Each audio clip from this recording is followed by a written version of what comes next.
আজকের ভিডিও। তো বন্ধুরা, আজকে আমরা বেরিয়ে পড়েছি সবাই মিলে, বাড়ির সবাই মিলে বিকেলবেলা বেরিয়ে পড়েছি। তো খুব বেশি দূরে নয়, বাড়ি থেকে কাছাকাছি। আমরা কোথায় যাচ্ছি সেটাই তোমাদের সাথে শেয়ার করছি। তো চলো, ছোটো তো গাড়িতে খুব দুষ্টুমি করছে। তো এখন কিন্তু আমরা চলে এসেছি কুচবিহার থেকে তুফানগঞ্জ যাওয়ার মানে মেইন রোডেই আর কি, সেই মেইন রোড থেকে খুব কাছে। এক্স্যাক্ট জায়গাটা কি সেটা আমিও ঠিক জানি না। তো এই তুফানগঞ্জ, কুচবিহার থেকে তুফানগঞ্জ যেতে মোট কথা মেইন রোডের ধারেই এই নার্সারিটা। তো প্রথমে না মানে সেরকম বাইরে থেকে খুব একটা বোঝা যায় না, রাস্তা থেকে ভিতরে ঢুকছি তো নার্সারিটা ওনাদের বাড়ির পিছনটায় আর কি। তো অনেক রকমের এদিকে গাছ রয়েছে। তো বেসিক্যালি কী হয়, অন্য যে নার্সারিগুলো থাকে সেখানে যে ফুলের গাছ থাকে, বিভিন্ন রকম ফুল, ইনডোর প্ল্যান্ট এগুলো থাকে, কিন্তু এখানে সমস্ত দেখছি ফলের গাছ। তো ফলের গাছ কিনতেই আজকে এসেছি। তো ছোটুর খুব ইচ্ছে আর কি, মোট কথা ছোটুর ইচ্ছেতেই এখানে আসা। তো দেখো এখানে অনেক আমের চারা। তো আমরা দেখি না এখন ছোট ছোট টবের মধ্যে আম গাছ লাগায়, আর সেখান থেকে অনেক আম হয়। তো আমার বাপের বাড়িতেও এরকম অনেক আম গাছ আমার মা লাগিয়েছে। তো সেখান থেকেও আমার ইচ্ছা যে আমিও বাড়ির ছাদে আম গাছ লাগাবো, হ্যাঁ কয়েকটা আম হবে। তো এখন তো আমের সিজন শেষ, আর তো অনেক রকমেরই ফল রয়েছে। তো আম গাছ মানে এখানে আমি বেশিরভাগই দেখতে পাচ্ছি আমের চারা রয়েছে, তারপর লিচু গাছ, পেয়ারা গাছ, মৌসুমরি, বেদানা, মানে কি ফলের গাছ নেই এখানে। আর আম গাছটা এখানে বেশি, কিন্তু সব রকমই ফলের গাছ আছে, বেদানার গাছ। তো অনেকটা এরিয়া জুড়ে। তো দেখো, আর খুব মানে যে নর্মাল যে গাছগুলো থাকে যেগুলো আমরা বাড়িতে সাজাই আর কি, সেই গাছগুলো খুব কম। আর লেবুর গাছ রয়েছে, অনেক রকমের লেবু। তো আমার বাড়ির ছাদে লেবু রয়েছে, তো আমি দাদাকে জিজ্ঞেস করলাম কিভাবে কি করতে হবে লেবু গাছের যত্ন।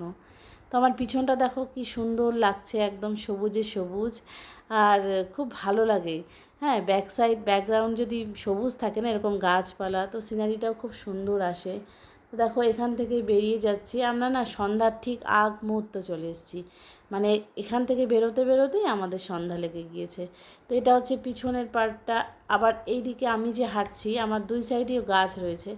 দেখো এই যে আমার পিছনে এইটা একটা আলাদা, এই জায়গাটায় অনেকগুলো মৌসুমরি ঝুলে আছে, হয়তো ক্যামেরায় আসেনি। হ্যাঁ, অনেকগুলো মৌসুমরি গাছে ঝুলে রয়েছে। তারপর হচ্ছে পেঁপে গাছ অনেকে বাড়ির জন্য লাগায়। তো সেরকমই অনেক পেঁপে গাছও দেখলাম, যেগুলো বাড়িতে লাগালে আর কি খুব তাড়াতাড়ি মানে ফলটা পাওয়া যাবে।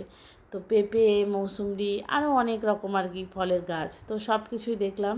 তো তারপর দেখো এই দিকটার মধ্যে অনেক রকমের গাছ রয়েছে, যেমন লঙ্কা গাছ, লেবু গাছ, পেয়ারা গাছ, হ্যাঁ তারপর কুল গাছ থেকে শুরু করে অনেক। তো তোমাদের যদি ইচ্ছে হয় কখনো যে না ফুলের গাছ তো আমরা সবসময় কম বেশি লাগাই, ফলের গাছও আমরা লাগাবো, তাহলে তোমরা এই রকম একটা নার্সারিতে চলেই আসতে পারো। হ্যাঁ, এই নার্সারিটা ওই তো বললাম কুচবিহার থেকে তুফানগঞ্জ যেতে মেন রোডের ধারে। নার্সারিটার নাম যদি তোমাদের দরকার হয় তাহলে আমাকে কমেন্ট করো, আমি জানিয়ে দেবো। তো তারপরেই দাদা আমাকে এই গাছটা দিল। তো আমার এই গাছটা খুব একটা পছন্দ হলো না, পাতাগুলো না কীরকম কুঁকড়ে কুঁকড়ে যাচ্ছিলো। আর এই যে দেখো এখানে মৌসুমরি ধরেছে। তারপর একটা ফল আছে না সবেদা ফল, ওই সবেদা ফলেরও গাছ রয়েছে। তো গাছে আবার বড় বড় পেঁপে ধরে রয়েছে। হ্যাঁ, তারপর এইদিকে চাল কুমড়ো ধরেছিল, তো সব কিছু তুলতে পারিনি। তো তারপরে এই দেখো এখানে অনেক আবার আম গাছ রয়েছে, লেবু গাছ, তারপর কামরাঙা গাছ। তো ছোটুর খুব ইচ্ছে, ছোটু নেবে হচ্ছে মৌসুমরি গাছ। তো ছোটুর কথাতেই অবশেষে আমরা একটা মৌসুমরি গাছ নিলাম। তো নিয়ে এখন আমরা আস্তে আস্তে বেরোবো। তো ওই দাদা বলছে যে মানে সব কিছুই মানে অনেক রকমের গাছ এখানে আছে, কিন্তু সঠিক পরিচর্যা তো করতে হবে, তাই না? আর এই গাছগুলো পরিচর্যা করে খুব যত্ন সহকারে, গাছের জল দিতে হয়। তো আমিও আশা করে একটা গাছ নিলাম, দেখা যাক কী হয়।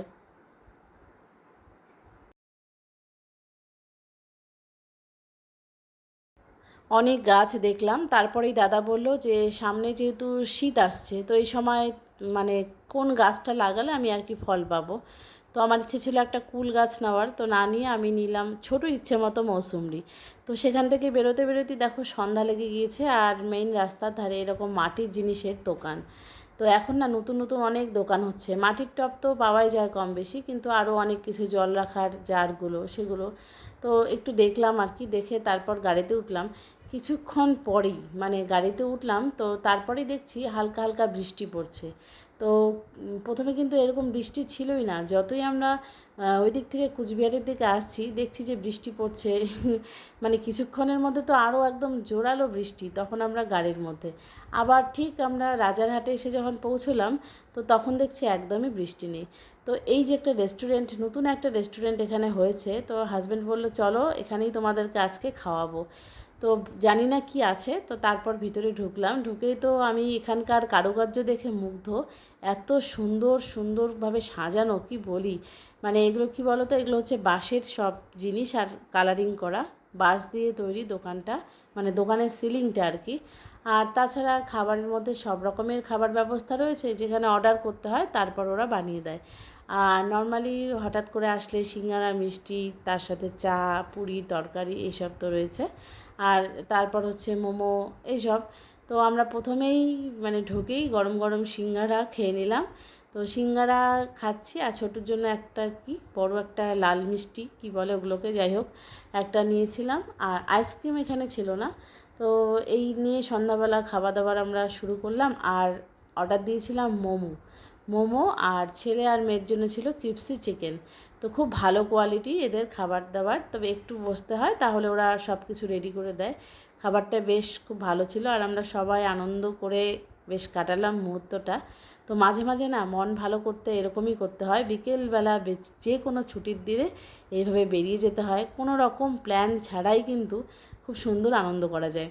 তো ওই একটা গাছ কিনলাম, তারপরে এই রেস্টুরেন্টটা রাজারহাটে। তো তোমরা যারা আসোনি তোমরা কিন্তু অবশ্যই আসতে পারো, যারা কুচবিহারে আছো।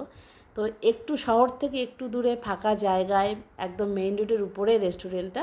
তো এখানে না মানে খোলামেলা জায়গা, গাড়ি রাখারও খুব সুন্দর ব্যবস্থা রয়েছে, কোনো অসুবিধে নেই। আর ছোটো তো ঘুরে ঘুরে বেড়াচ্ছে, তো দেখো দোকানের নামটা তোমরা দেখে নাও। আর দূর থেকে খুবই সুন্দর। তো আমরা খুব সুন্দর একটা সময়ও কাটালাম, তার সাথে আমাদের খাওয়া দাওয়াও হলো। আর বৃষ্টিও কমে গেছে, তো এখন আমরা একটু চা খেয়ে তারপর আমরা বাড়ির দিকে রওনা হচ্ছি। তো বন্ধুরা, আমার আজকের এই ব্লগটা তোমাদের কেমন লাগলো অবশ্যই কিন্তু তোমরা কমেন্ট করে জানাবে। ভালো লাগলে চ্যানেলটাকে সাবস্ক্রাইব করতে ভুলবে না। দেখো ছোটো খুব মজা করছে, আর এখান থেকে লাইটগুলো কত সুন্দর। তো তারপর না রেস্টুরেন্টের ঠিক পিছনেই ওদের হচ্ছে একটা জুতোর দোকান। জুতো দোকান, তার সাথে সাথে একটা আবার ড্রেস হাউসও খুলেছে ওরা আর কি সেখানে। তো এখানে আসলাম যখন, তো কালেকশনগুলো একটু দেখেই যাই, যদিও সামনে পুজো, পুজোর শপিং করতে আসিনি। তো একটু যেহেতু এসেছি রেস্টুরেন্টে, তো রেস্টুরেন্টেরই আর কি আলাদা আলাদা পার্ট করা রয়েছে।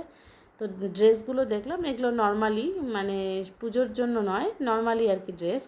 তো আছে মোটামুটি কালেকশান, খুব ভালো না খুব খারাপও না, মিডিয়াম কালেকশান এখানে আছে, সবাই যাতে নিতে পারে সেই রকম আর কি। তো এইসব দেখলাম, তো এখানকার ব্যবহারও খুব ভালো লাগলো। তো সব মিলে আজকের এই দিনটা, হ্যাঁ, খাওয়া দাওয়া ভীষণ আমরা এনজয় করলাম। তো তোমাদের কেমন লাগলো তোমরা জানাবে। আর যারা যারা আসতে চাও এই রেস্টুরেন্টে তোমরা অবশ্যই আসতে পারো, খুব খুব ভালো লাগবে তোমাদের জন্য।